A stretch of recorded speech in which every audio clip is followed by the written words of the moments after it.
Our next speaker is Philipp Puaschunder. And he was, I believe you were Leonard's university advisor. Is that correct? No, that is not entirely correct. I was probably the first person Leonard spoke to about Marscoin. Okay. So that's how I got to be here. Very Thank cool. you very much for having me. Yeah, let me just introduce you real quick. So Philip grew up in Vienna, Austria, and received his master's degree in mathematics from the University of Vienna. He's worked as a software engineer, online merchant, college instructor. That's where I got that idea that you guys were affiliated in college. Mathematical analyst, artist, and trader in financial instruments, including crypto. Philip, welcome to the Marscoin Expo. We're glad to have you. Thank you very much, James and Leonard, for inviting me. Yes, well, James has already introduced me, but currently I'm running the trading desk at Byte Federal, so I'm working with Leonard still or again. And what I would like to talk about today is the economic aspects of Marscoin, but more generally about what legal tender is, what legal tender laws mean for an economy, and also a related topic, the nature of fiat money and how it contrasts with cryptocurrencies. The reason I want to speak about all this, especially to you guys, is that I see a lot of misinformation, a lot of distortion and inversion of information out there in the mainstream, to the point where I'm wondering how many people even still know what the term legal tender actually means and what the history of legal tender is, specifically in the United States. Now, one particular article that illustrates this discrepancy that I'm seeing was published on April 30th of this year on Kitco News, where they talk about gold and silver coins being made legal tender by some states.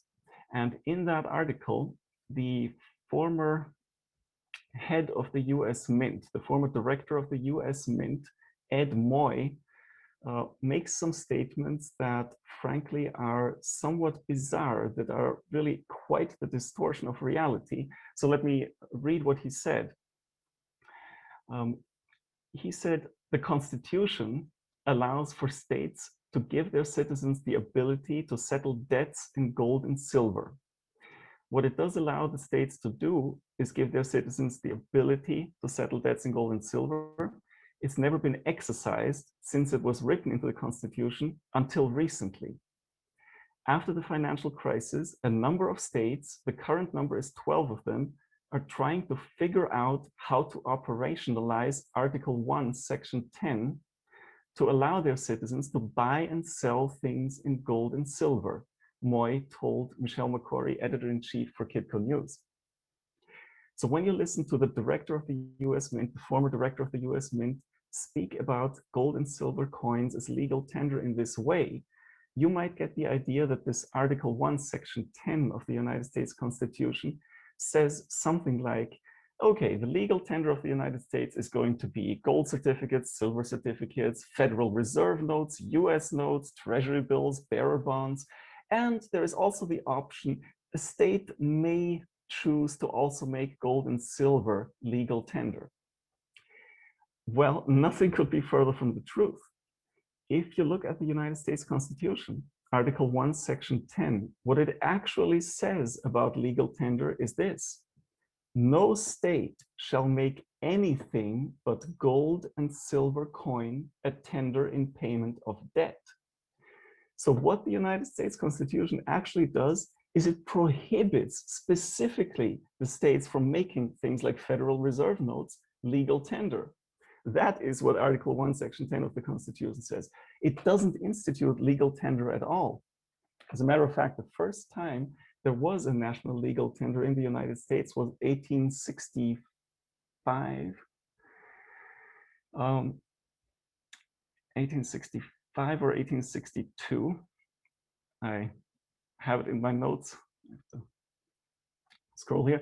But before we get to that point, actually, let me talk about what legal tender is, because that's where the misunderstanding really starts. In the United States, we have this concept of legal tender, which means that any debt or tax or fees or dues must be accepted by the creditor if they are offered in legal tender.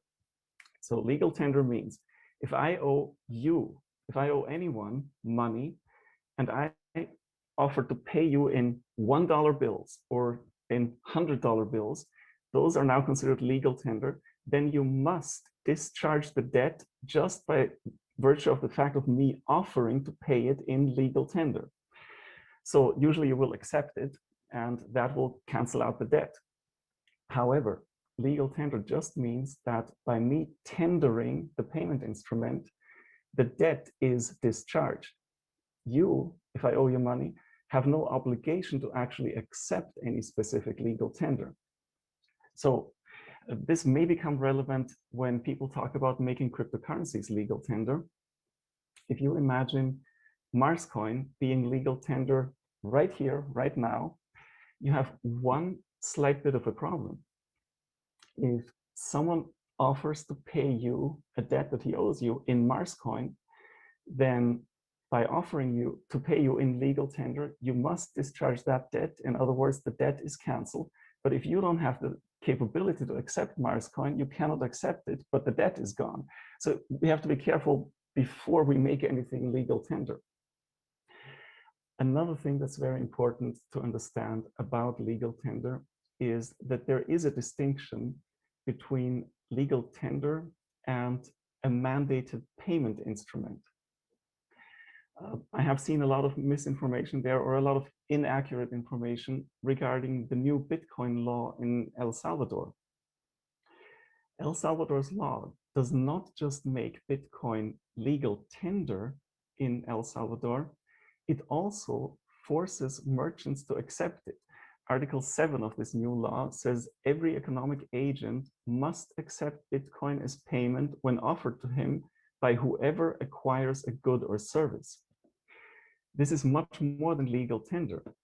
Legal tender just forces any creditor to accept it in payment of a debt. Purchasing a good or service, that does not involve any debt. So even now, to this day, any convenience store can choose not to accept $100 bills for purchases, even though $100 bills are legal tender. But if you don't have a debt that you're trying to pay, if you're just trying to purchase a pack of gum, there is no obligation for the store to accept any legal tender.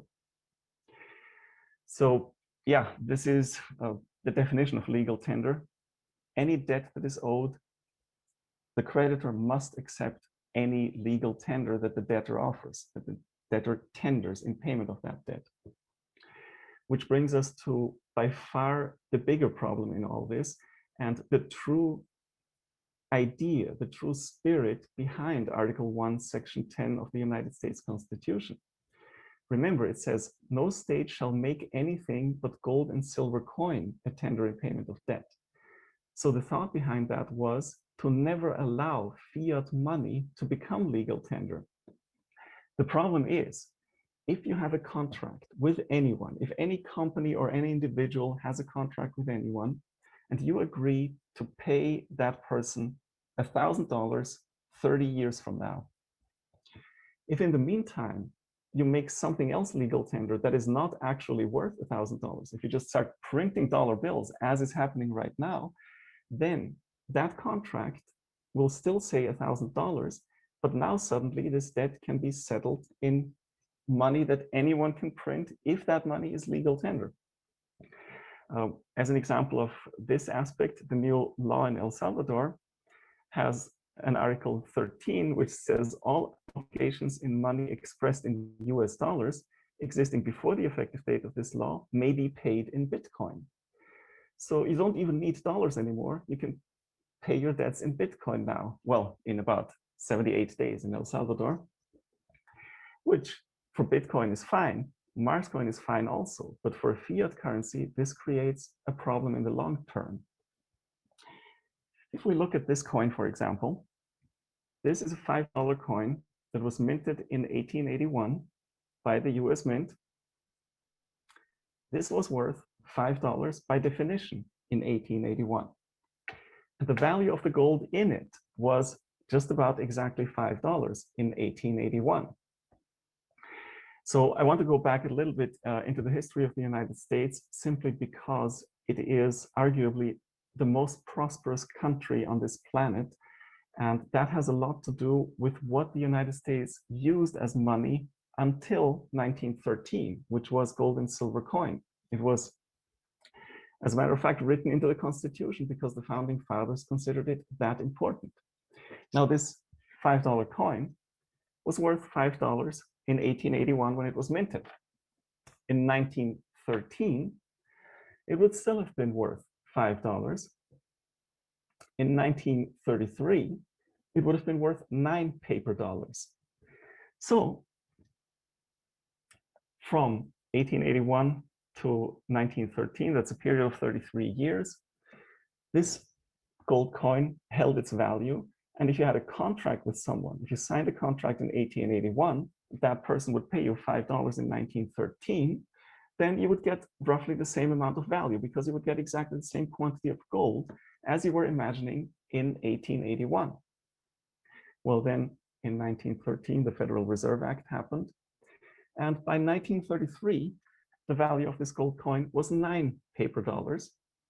So now, if you had that same contract that someone had to pay you $5 in 1933 or 1935, you would suddenly get only half the quantity that you were expecting a few years prior. And this was a switch that happened very quickly, actually. Up until 1933, these coins were still basically freely interchangeable with $5 bills. And then the US government confiscated gold coins and suddenly devalued their currency. So if you had a contract that you signed in 1933 and it included a sum of money payable in 1934, you were suddenly out almost 50%. Well, most of you probably know where this is going, because this problem of what we call inflation is only going to get worse in time.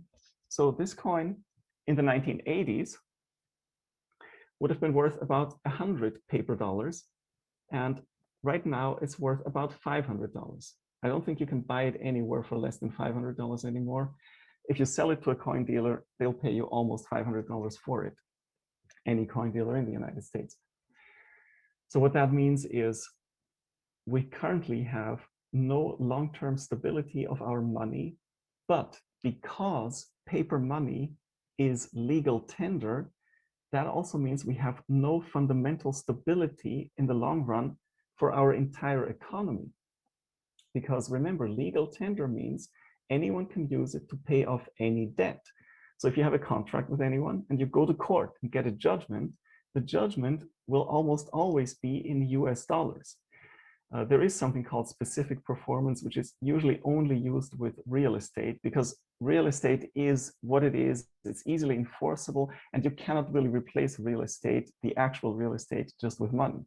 But all other contracts are generally settled in money, in legal tender. Then you have the situation where whoever owed you the money owes you money payable in legal tender, and they can pay you $5. So if my father had a contract with someone over $5 that, say, an insurance company was going to pay me $5 or $5,000 at the time of his death, if something happens to him now, he dies, that contract is still just $1,000, even though that is worth much less than when he entered into that contract. So we have this fundamental weakness that pervades the entire economic system based on fiat money, that we are not really able to have a contract that's based in gold, even in Bitcoin or in Marscoin. If we have a contract today that involves a certain sum of Marscoin, and 10 years from now, one of us defaults, we go to court, the court will settle that in legal tender, in US dollars. And by then, hyperinflation might have set in, so that from the time you go to court and you go to collect your debt to the time you actually have the money in your bank account, it's worth half or a tenth or 1/100th of what it was. Now, there is one weakness in this Article 1, Section 10 of the United States Constitution, where they said no state shall make anything but gold and silver coin a tender in payment of debt. And that is, they had two different forms of money, gold and silver. They're not the same thing. And that led to a whole bunch of problems in the course of the century that followed. These problems were relatively minor compared to what happened in 1913, but they nevertheless existed. So I hope you can see by now that the true spirit behind Article 1, Section 10 of the United States Constitution was not to allow anyone to make anything in particular legal tender, but it simply was based on the prevalent notion at the time that obviously gold and silver are the only true money, the only real money. And Article 1, Section 10 of the Constitution is simply a protection against fiat money. It literally says you should only use what is right now real money, what we have been using for a few hundred years, what has been fairly stable, as tender in payment of debt. In other words, no one should be forced to accept anything other than gold and silver coin at that time, which were relatively hard currencies. But the one problem they had, Leonard already mentioned Gresham's law today, is that gold was a little bit of a harder currency than silver. So it was easier to mine silver than it was to mine gold in terms of the stock to flow ratio. What is the stock to flow ratio? It's an economic term that very simply talks about how much of this item, or how much of this commodity, to be precise, do we have right now, and how much of it are we generating in the entire world per year.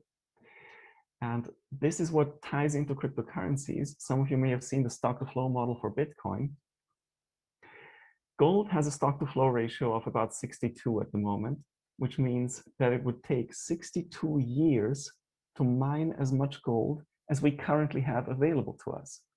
So that means you can only produce a relatively small fraction of the total amount of gold within a year, which means gold is hard money. It's hard to generate, it's hard to make. That is why it kept its value. For silver, the stock to flow ratio was much lower, and that led to several different laws that had to be passed by the United States. So it started out with the Coinage Act of 1792, where, I quote here, "The money of account of the United States shall be expressed in dollars or units of the value of a Spanish milled dollar." That was a quantity of 0.7734 ounces of silver at the time, right? So the Spanish milled dollar, as the same, is now current, and to maintain 371 grains and 4/16 parts of a grain of pure silver. And then they defined eagles, which were $10 gold coins. I don't want to read the entire language, but they set the gold to silver ratio at 1:15. So they made it effectively so that 1 ounce of gold was worth 15 ounces of silver. That was the market value of these two commodities relative to each other at the time. Now, by 1834, the market value had changed because silver was easier to produce than gold. So they had to adjust that ratio to 1:16 with the Coinage Act of 1834. And that law states that old coins can be brought in and reminted for free. And if those old coins were not reminted, they were to be accepted as payments at the rate of 94 8/10 cents per pennyweight. So what that means, long story short, is they just readjusted their gold coins to match the price in silver that was current at that time. 1834 was not the last time that this kind of adjustment had to happen. There was the Coinage Act of 1853, the Coinage Act of 1857, Coinage Act of 1873. So it created a whole bunch of what we would probably consider unnecessary government intervention already.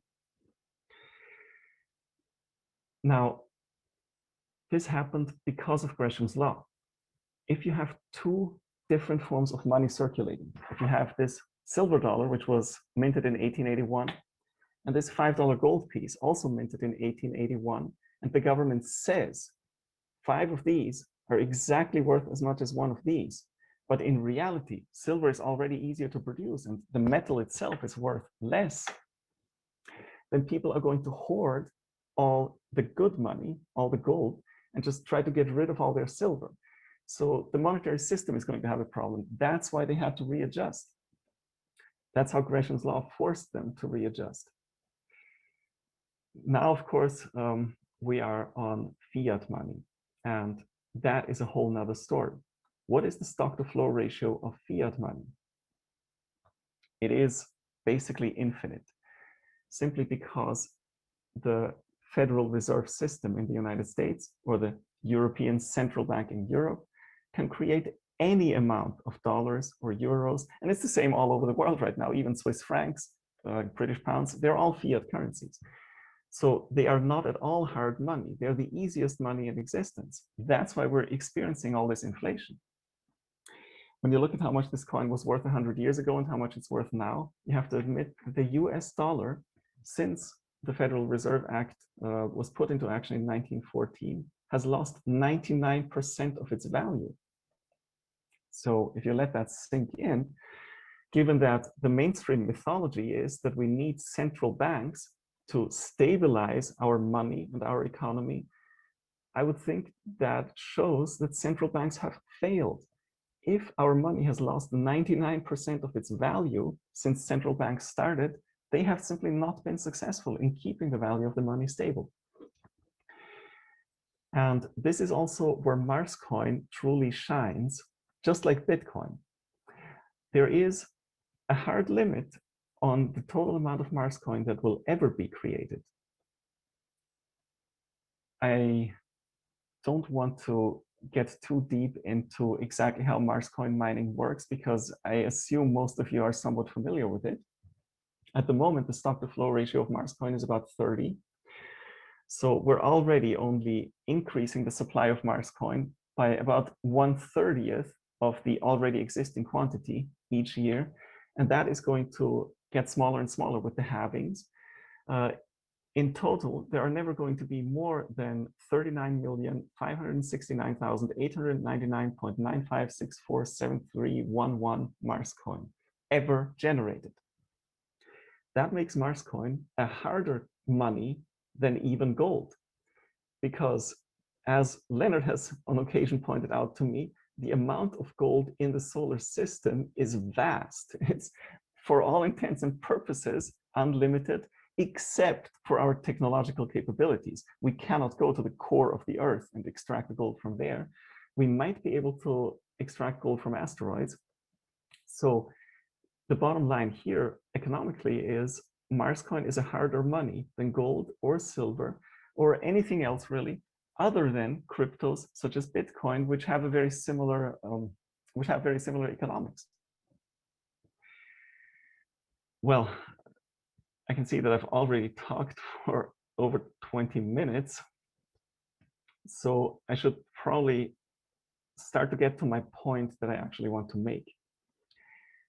The point that I want to make is fiat money is not real money as opposed to virtual assets such as Bitcoin or Marscoin.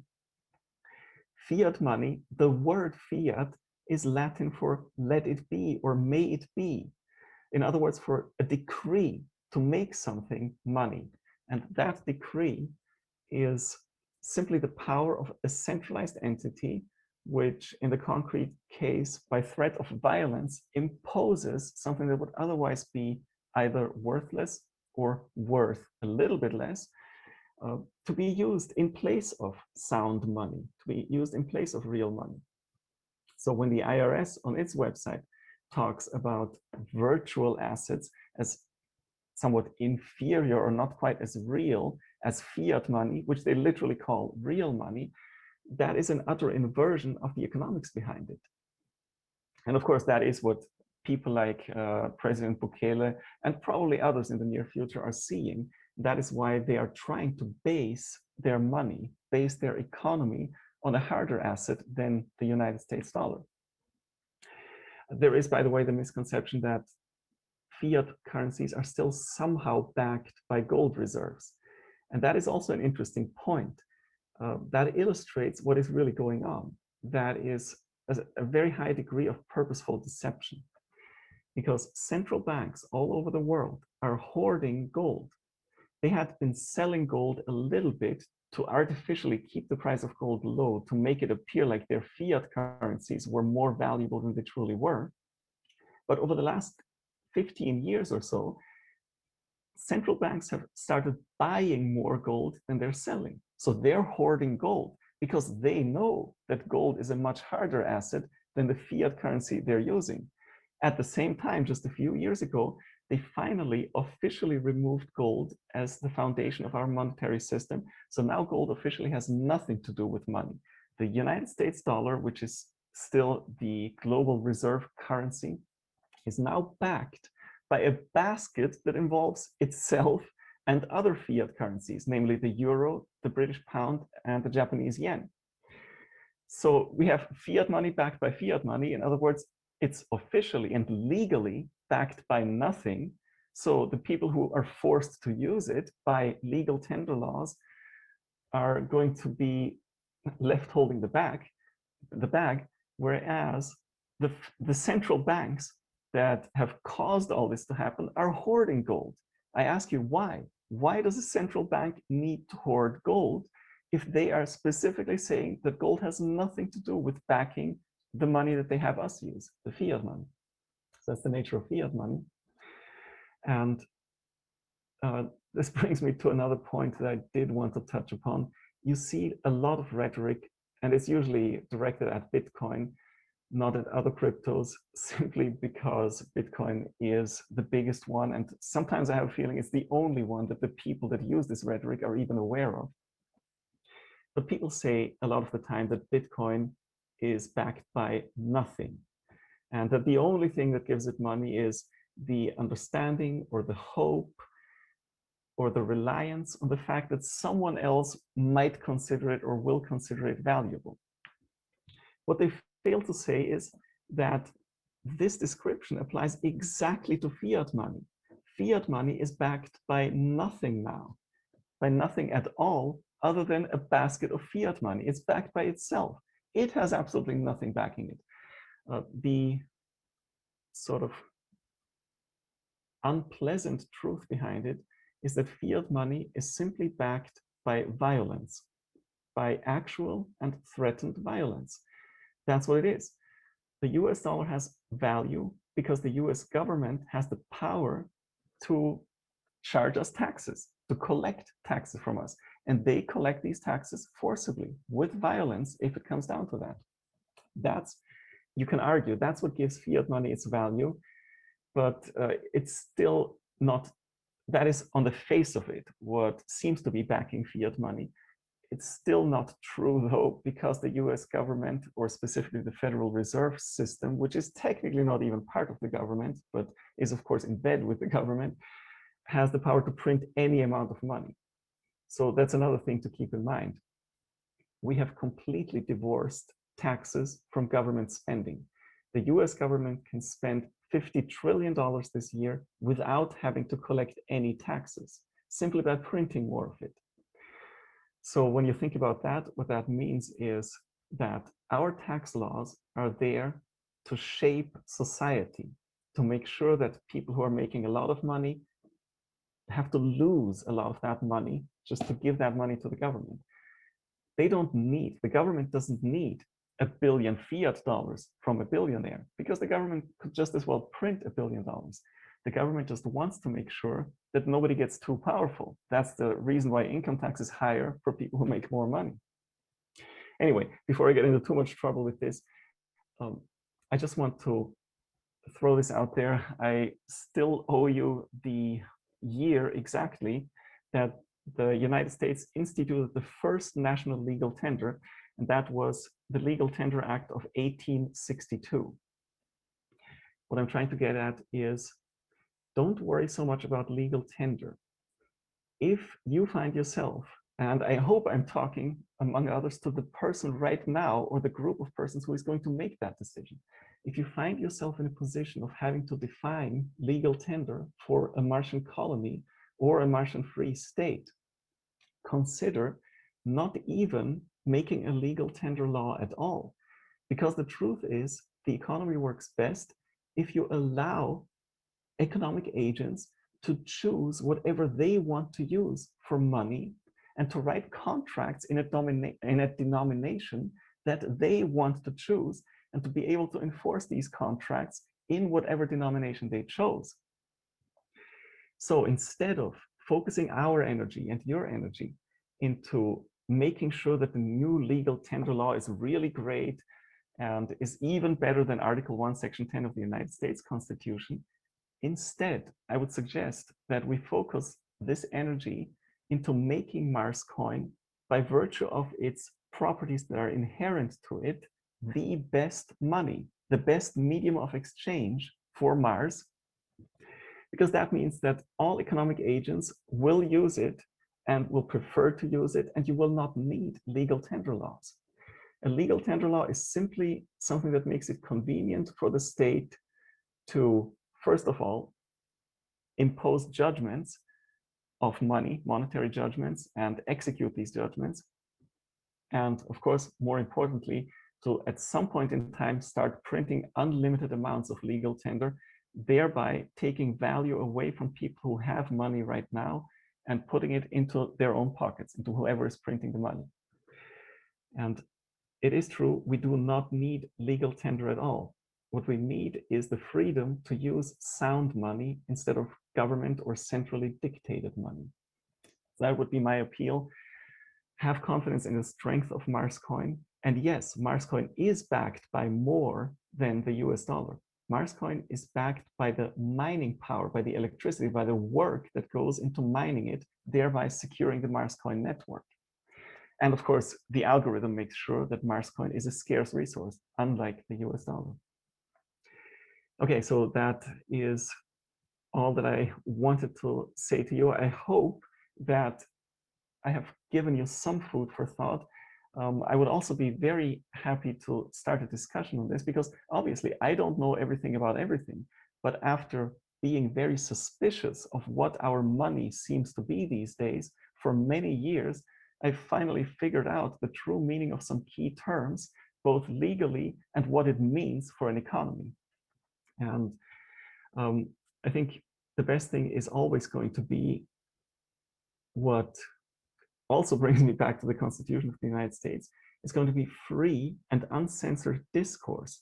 We should talk about this and come up with a solution that works for everyone, not have central authority dictate what is money, how we are allowed to use your money, how we are allowed to use our own money, and basically how much money there's going to be, how worthless money is going to be in the future. All right, thank you very much. I see there is possibly a question. Yeah, thank you very much, Philip. Those are some very insightful remarks on legal tender and Marscoin, the relationship to the future of money on Mars.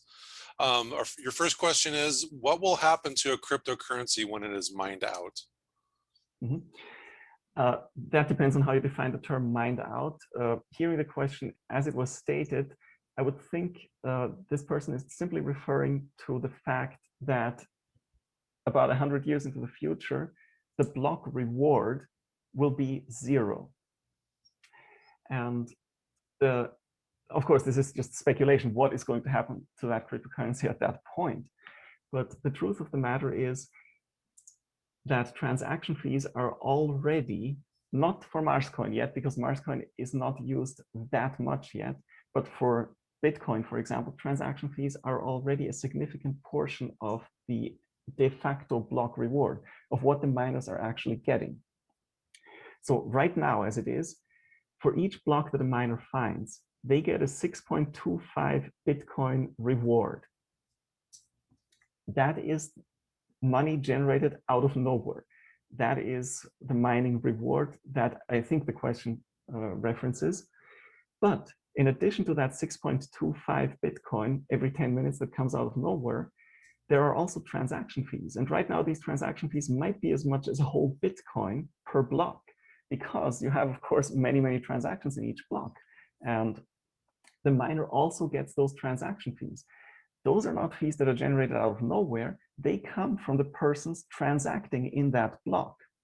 So what will happen every 4 years as the halving for Bitcoin occurs, or for Marscoin is of course Martian years that this is based on, but every time a halving happens, the block reward, the money that comes out of nowhere, is going to be cut in half. However, the transaction fees are always just going to depend on how many transactions everyone in the world is trying to do on that blockchain. So in a few years even, the transaction fees are going to be the majority of the mining rewards. What that means is that really nothing will happen once a cryptocurrency is mined out.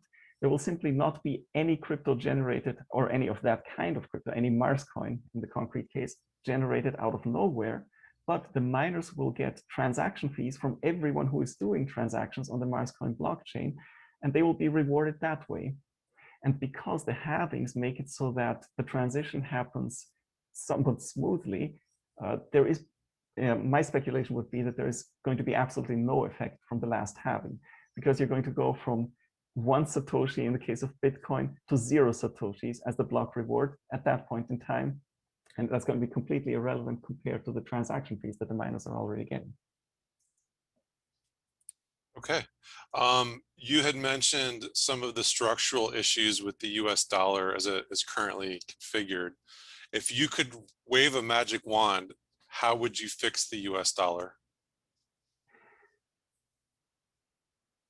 Well, I don't even need a magic wand, because the way I would fix it is very simply to abolish any legal tender law. So you can leave the dollar as it is, but not force creditors to accept US dollars or any fiat money as tender in payment of debt. Then they will be free to choose their own money. Some people will choose gold at this point. Some people will already choose Bitcoin, and the US dollar will become irrelevant. Unfortunately for us, this is going to happen anyway. It has happened every time that anyone has tried fiat money. Sometimes it takes a few decades, and it has been taking a few decades, but we're getting closer and closer to the end of it. But if you want to fix the US dollar to save face, you could simply go back to the gold standard. I didn't talk about this today because I didn't have enough time, but in 1971, August 15th of 1971, President Nixon temporarily, that was his word, temporarily suspended the convertibility of the dollar into gold. So until 1971, the US government would still pay anyone who, well, any foreigner who presented $35 in that case, $35 in paper money to them, they would give them an ounce of gold. That temporarily ended in 1971. So the way to fix it would simply be to go back to how it was before we temporarily stopped being on a gold standard. That would be a quick and easy way to fix it. But of course, it doesn't work because there are so many paper dollars right now that the government would not have nearly enough gold to do this. So unfortunately, there is really no way to fix it. You would have to introduce a new dollar, which could be based on Bitcoin, could be based on Marscoin even, could be based on a basket of cryptocurrencies, of hard cryptocurrencies, because there are also cryptocurrencies that are not hard money. So you have to be aware of each cryptocurrency. But yeah, that's basically my answer to that question. I hope that's okay. No, no worries. Next question, how close are we to becoming a completely cashless economy?